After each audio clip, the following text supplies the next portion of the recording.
Hello la Piquet Family, on espère que vous allez bien. Welcome back to channel. I'm Chouchou. Ah oui, Chouchou. Je suis avec Chouchou. L'anglais, c'est pas ton truc. Salut à tous, la P-Family. Je suis claqué à mort, mais bon. Entre ce qui se passe et tout ça. Entre la vie privée et ce qui se passe en ce moment, et le fait que je me repose pas assez, mais bon. Mais on aura une annonce à vous annoncer. Par rapport à quoi, ils le savent déjà. Oui, mais on pourra réannoncer. Bon, Money the Bank, c'était 8 sur 10. C'est pas Money in the Bank, c'est Clash of the Castle. Le prochain, c'est Money in the Bank. Ouais, Toronto, Canada. Au niveau du score, on est égalité, on est 4-4. Ah ouais, encore une égalité. Parce que la dernière fois on a fait égalité, c'était... Clash. Ouais. Clash. Du coup, ça fait un point chacun pour le coup. Ouais, donc on va commencer par les matchs. C'est le deuxième égalité de l'année pour l'instant. Ouais. D'habitude, je pensais que je gagnerais, mais non. Ouais, non. Tu vois, tu t'es fait avoir. Ouais. Alors, on va commencer par le premier match. On va faire la review de Clash of the Castle. On commence par le premier match qui est pour l'Undisputed WWE Championship. Le match le plus long de la soirée, vu que c'était le I Quit match entre Cody Rhodes et AJ Styles. Ouais. Alors, au niveau des armes, on a tout eu. On a eu table, on a eu chaise, on a eu kendo stick, on a eu lanière en cuir de cheval, référence à Dusty Rhodes, le père de Cody. Oui. On a eu menottes également. Et je crois que c'est tout. Je crois qu'on a tout. Et chaise. C'était leur premier match I Quit match d'ailleurs. Stage, je crois qu'il en a fait un, mais hors de WWE. Et Cody, je sais pas s'il en a déjà fait. Non, c'était son premier. Les deux, c'était leur premier. Enfin, celui de Cody, c'était son premier. Et ils ont dit First Quit match, ouais, mais ça se trouve c'était le cas pour Styles aussi, je sais pas. Et on a eu les escaliers également comme arme. Ouais. Bah franchement. Le match c'est peut-être le meilleur de la soirée. Hein. C'est peut-être le meilleur match de la soirée. Nous on a mis 4 pour le match parce que le match public était un peu endormi. Au niveau des décibels, ils ont pas battu la France. Parce que au niveau des décibels... Parce que maintenant, il y a un thermodécibel, maintenant. Thermodécibel, ouais. C'est comme ça que ça s'appelle. Parce que depuis la France, on a tellement fait de bruit, on a fait tellement... Même le public chantait « ouais ». Donc là, c'est n'importe quoi. Nous avons fait un phénomène en France, c'est dingue. Du coup, au bout d'un moment, il y a Styles qui s'en est pris à la merde de Cody Rhodes. S'en est pris non physiquement à elle, mais verbalement. Elle lui a foutu 3 claques dans la gueule. Et à la toute fin, ce qu'on peut dire, c'est que Styles était attaché dans le coin du ring. Cody avait balancé la chaise. Ça n'avait pas marché. Il avait dit pas, I quit. Il est parti chercher les escaliers. Cody, il allait foncer. Il a dit, I quit. Il allait foncer avec les escaliers en métal sur la gueule de Styles dans le coin. Et Styles a dit, I quit. Donc, victoire de Cody. Donc, 1 point chacun. Ouais, il reste champion. Ah non, est-ce que moi j'avais dit Cody ou j'avais dit Styles? J'avais dit Cody, je crois. Ouais, je crois. Ouais, il me semble que j'avais dit Cody. Donc du coup, Cody reste champion. Il n'y a pas eu d'intervention. Il n'y a pas eu d'intervention de Gallows Anderson de The Ossie. Ce qui est totalement bizarre, ça aurait pu être un excellent scénario si The Ossie s'en prenait à la mère de Cody. Ça aurait pu être très cool comme histoire. Mais malheureusement, ça ne s'est pas fait. Heureusement pour Cody, j'ai envie de dire. Donc 27 minutes 45, un bon 4 pour ma part. Ouais, pareil. Alors le prochain match du coup c'était le triple menace qui était le match championne tactique match par féminine. avec les Under. Ololi Odion, Jade Cargill et Bianca Belair, Shayna Baszler et Zoe Stark. Alors, 12 minutes de ce match. Bah, le match était...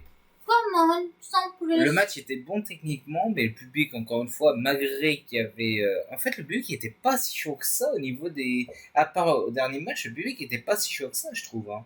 Ouais. Le public était vraiment pas si chaud que ça. Mais qu'est-ce qu'on peut dire sur ce match de triple match? Bah, le match était bon techniquement. On a eu Jade Cargill qui s'est débrouillée toute seule sans intervention sans aide de Bianca Belair.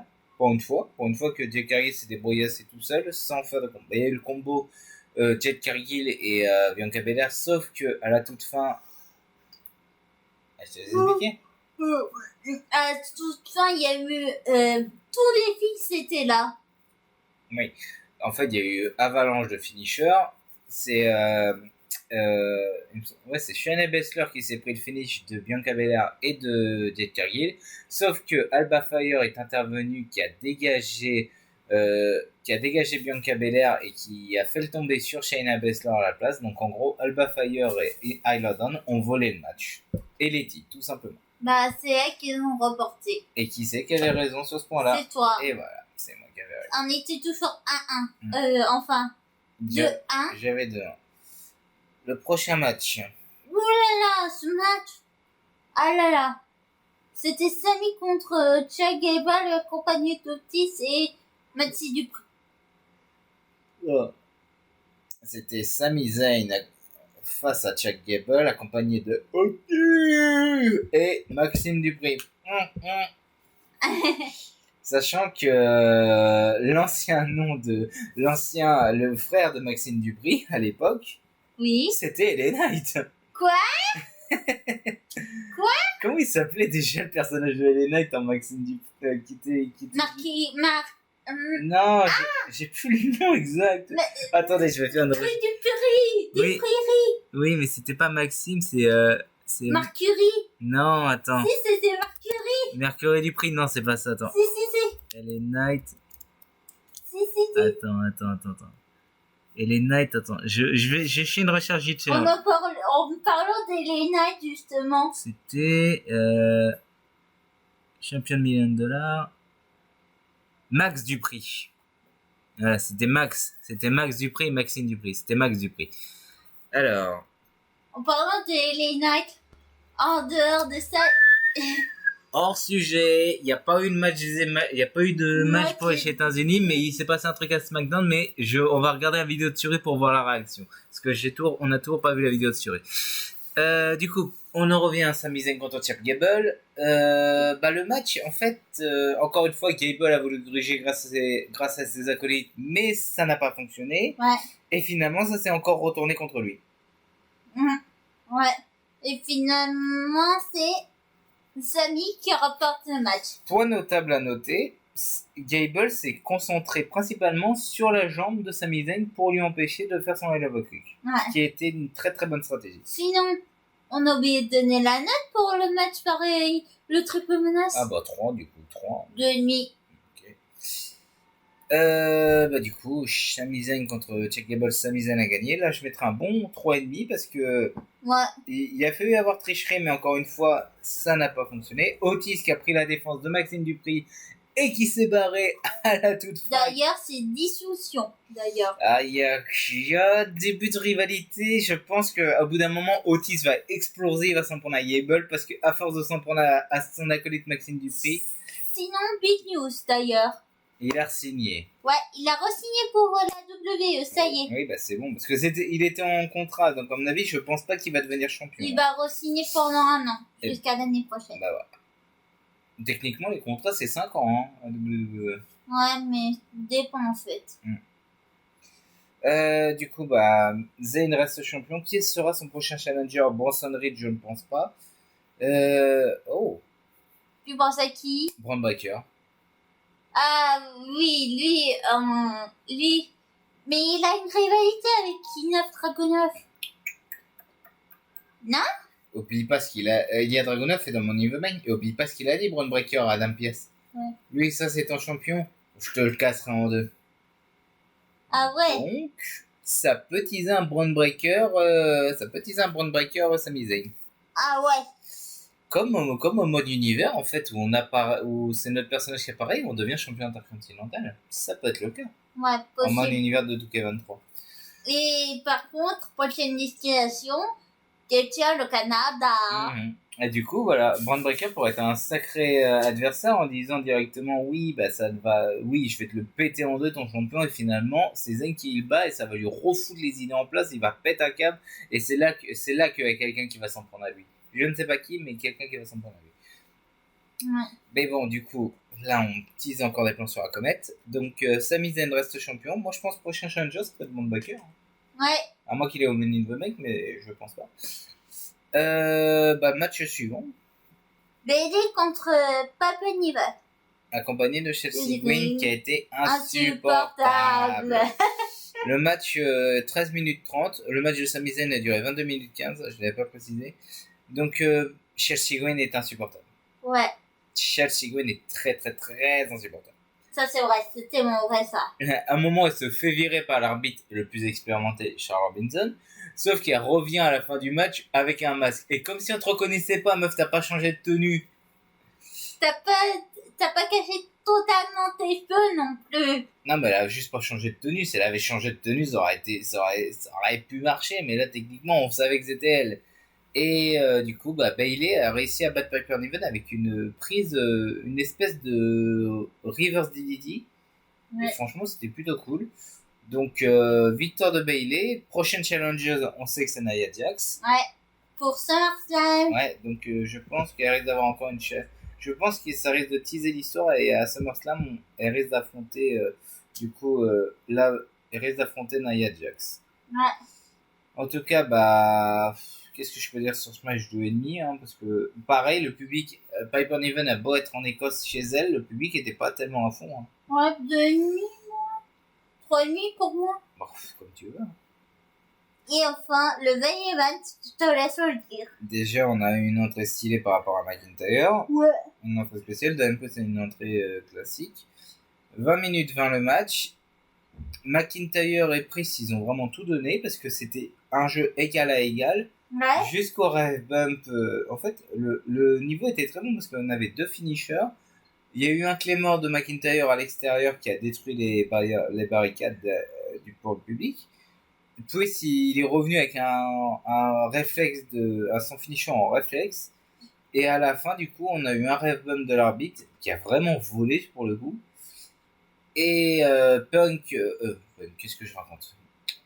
Drew, il a fait son Claymore Kick. Il a dit ramenez-moi un arbitre parce qu'il savait que l'arbitre était KO, ce qui est très rare de base.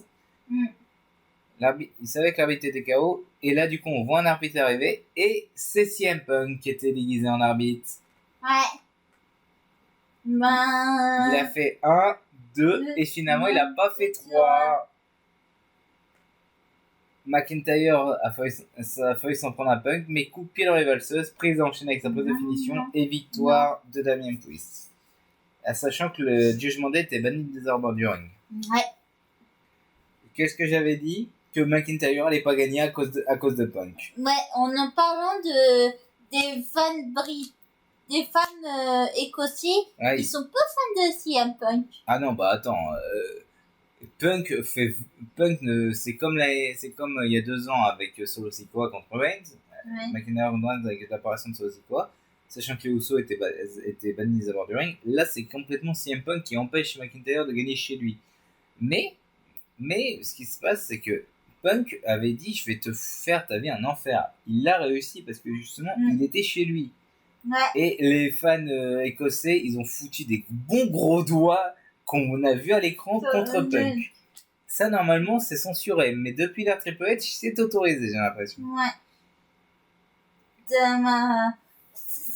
Donc là, à Raw, ce qui va se passer, c'est clairement Punk va se faire tuer par McIntyre. Ouais. Tellement il est violent. Ouais. Ça, je sais pas ce que ça va être comme match, mais ça risque d'être un no holds barred, un truc comme ça, pour que McIntyre puisse balancer toute la frustration derrière. Ouais. C'est une rivalité à Money the Bank. Et le prochain challenger, on sait c'est qui, c'est forcément Gunther. Ouais. Et moi, je te dis non. Ils vont garder le match pour SummerSlam. Il va pas y avoir de match entre les deux. Ouais. À moins que McIntyre participe au Money in the Bank, sachant qu'il n'a jamais gagné le Money in the Bank. Et encore une fois, CM Punk va foutre la merde et ça va donner la rivalité ça va donner le match à SummerSlam. Pour moi, je vois que ça comme solution. Bah écoutez, c'est la fin de cette petite review. Ouais, c'était pas mal. Le show était pas mal, mais le public était pas tellement investi, je trouve. Pourtant, ça devrait être trop chaud, mais on va dire c'est un 7 sur 10.